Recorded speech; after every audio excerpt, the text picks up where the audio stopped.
27 বছর বয়সে যখন চাকরি খুঁজছেন তখন আপনারই বয়সী কেউ একজন সেই ব্যাংকেরই ম্যানেজার হয়ে বসে আছেন। আপনার কেরিয়ার যখন শুরুই হয়নি তখন কেউ কেউ নিজের টাকায় কেনা দামি গাড়ি হাঁকিয়ে আপনার সামনে দিয়েই চলে যাচ্ছে। প্রথমেই আসে পরিশ্রমের ব্যাপারটা। যারা আপনার চাইতে এগিয়ে তারা আপনার চাইতে বেশি পরিশ্রমী, এটা মেনে নিন। ঘুমানোর আনন্দ আর ভোর দেখার আনন্দ একসাথে পাওয়া যায় না। শুধু পরিশ্রম করলেই সব হয় না। তাই যদি হতো তবে গাধা হতো বনের রাজা। শুধু পরিশ্রম করা নয়, এর পুরস্কার পাওয়াটাই বড় কথা। আপনি এক্সট্রা আওয়ার না খাটলে এক্সট্রা মাইল এগিয়ে থাকবেন কিভাবে? সবার দিনই তো 24 ঘন্টায়। আপনি বাড়তি কি করলেন সেটাই ঠিক করে দেবে আপনি বাড়তি কি পাবেন। আপনি ভিন্ন কিছু করতে না পারলে ভিন্ন কিছু পাবেন না। বিল গেটস রাতারাতি বিল গেটস হননি। শুধু ইউনিভার্সিটি ড্রপ আউট হলেই স্টিভ জবস কিংবা জুকেরবার্গ হওয়া যায় না। নজরুলের প্রবন্ধগুলো পড়লে বুঝতে পারবেন উনি কতটা স্বশিক্ষিত ছিলেন। শুধু রুটির দোকানে চাকরিতেই নজরুল হওয়া যায় না, কিংবা স্কুল কলেজে না গেলেই রবীন্দ্রনাথ হয়ে যাওয়া যাবে না। সবাই তো বই বাঁধাইয়ের দোকানে চাকরি করে মাইকেল ফ্যারাডে হতে পারে না। বেশিরভাগই তো সারা জীবন বই বাঁধাই করেই কাটিয়ে দেয়। স্টুডেন্ট লাইফে কে কি বলল সেটা নিয়ে মাথা ঘামাবেন না।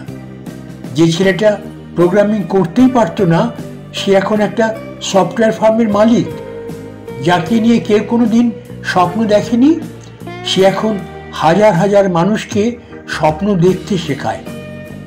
কেরিয়ার নিয়ে যার তেমন কোনো ভাবনা ছিল না সে সবার আগে পিএইচডি করতে আমেরিকায় গেছে। সব পরীক্ষায় মহা উৎসাহে ফেল করা ছেলেটি এখন একজন সফল ব্যবসায়ী। আপনি কি পারেন কি পারেন না এটা অন্য কাউকে ঠিক করে দিতে দেবেন না। নমস্কার, আমি কমল বাদল। গল্প বলার ফাঁকে একটা অনুরোধ সেরে রাখছি আপনাদের কাছে। তাহলে এই যে আমাদের চ্যানেল ৯০কে আপনারা বেল আইকনটি টিপে সাবস্ক্রাইব করুন। আমাদের ভিডিওগুলো দেখুন। ভিডিওগুলো দেখে আপনারা আপনাদের অমূল্য লাইক আমাদের ভিডিওগুলোতে দিন। আর আমাদের ভিডিওগুলোকে আপনারা আপনাদের বন্ধু বান্ধব আত্মীয় স্বজনের সাথে শেয়ার করুন এবং কমেন্ট বক্সে এসে আপনারা আপনাদের সুচিন্তিত এবং মূল্যবান কমেন্ট দিন। এই ছোট্ট অনুরোধটুকু শুধু করছি। এখন আমরা আবার গল্পে ফিরি। যেটা বলছিলাম, স্টুডেন্ট লাইফে কে কি বললো সেটা নিয়ে মাথা ঘামাবেন না। যে ছেলেটা প্রোগ্রামিং করতেই পারতো না সে এখন একটা সফটওয়্যার ফার্মের মালিক। যাকে নিয়ে কেউ কোনোদিন স্বপ্ন দেখেনি সে এখন হাজার হাজার মানুষকে স্বপ্ন দেখতে শেখায়। কেরিয়ার নিয়ে যার তেমন কোনো ভাবনা ছিল না সে সবার আগে পিএইচডি করতে আমেরিকায় গেছে। সব পরীক্ষায় মহা উৎসাহে ফেল করা ছেলেটি এখন একজন সফল ব্যবসায়ী। আপনি কি পারেন কি পারেন না এটা অন্য কাউকে ঠিক করে দিতে দেবেন না। সরকারি ইউনিভার্সিটিতে চান্স পাননি, প্রাইভেট পড়ছেন, সবাই বলছে আপনার লাইফটা শেষ। আমি বলি আরে আপনার লাইফটা এখনো শুরুই হয়নি। আপনি কতদূর যাবেন এটা ঠিক করে দেওয়ার অন্যরা কে? লাইফটা কি ওদের নাকি আপনার? আপনাকে ডাক্তার ইঞ্জিনিয়ার হতেই হবে কেন? যেখানেই পড়াশোনা করেন না কেন আপনার এগিয়ে যাওয়া নির্ভর করে আপনার নিজের ওপর। শুধু oh shit, sorry baby, chatting, dating দিয়ে জীবন চলবে না।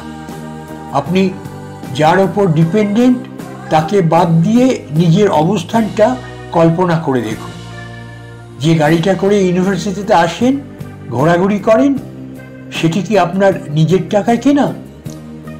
একদিন আপনাকে পৃথিবীর পথে নামতে হবে।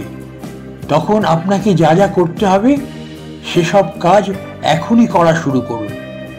জীবনে বড় হতে হলে কিছু ভালো বই পড়তে হয়, কিছু ভালো মুভি দেখতে হয়, কিছু ভালো মিউজিক শুনতে হয়, কিছু ভালো জায়গায় ঘুরতে হয়, কিছু ভালো মানুষের সাথে কথা বলতে হয়, কিছু ভালো কাজ করতে হয়। জীবনটা শুধু হা হা হি হি করে কাটিয়ে দেওয়ার জন্য নয়। একদিন যখন জীবনের মুখোমুখি দাঁড়াতে হবে, তখন দেখবেন পায়ের নিচ থেকে মাটি সরে যাচ্ছে, মাথায় আকাশ ভেঙে পড়ছে। স্কিল ডেভেলপমেন্টের জন্য সময় দিতে হয়। এসব একদিনে কিংবা রাতারাতি হয় না। আপনি যখন স্কুল কলেজে পড়তেন, তখন যে সময়ে আপনার ফার্স্ট বয় বন্ধুটি পড়ার টেবিলে মুখ থুবড়ে পড়ে থাকতো, সে সময় আপনি তাকে দেখে হাসতেন। এখন সময় এসেছে আপনি পড়ার টেবিলে বসে থাকবেন। জীবনটাকে যে সময় চাবুক মারতে হয়, সে সময় জীবনটাকে উপভোগ করলে, যে সময়ে জীবনটাকে উপভোগ করার কথা, সে সময়ে জীবনটাকে উপভোগ করতে পারবেন না। এটাই স্বাভাবিক, এটা মেনে নিন। মেনে নিতে না পারলে ঘুরে দাঁড়ান। এখনই সময়, কষ্ট করুন, লক্ষ্য ঠিক রাখুন। ব্যর্থ হবেন কিন্তু থামবেন না, এগিয়ে যান।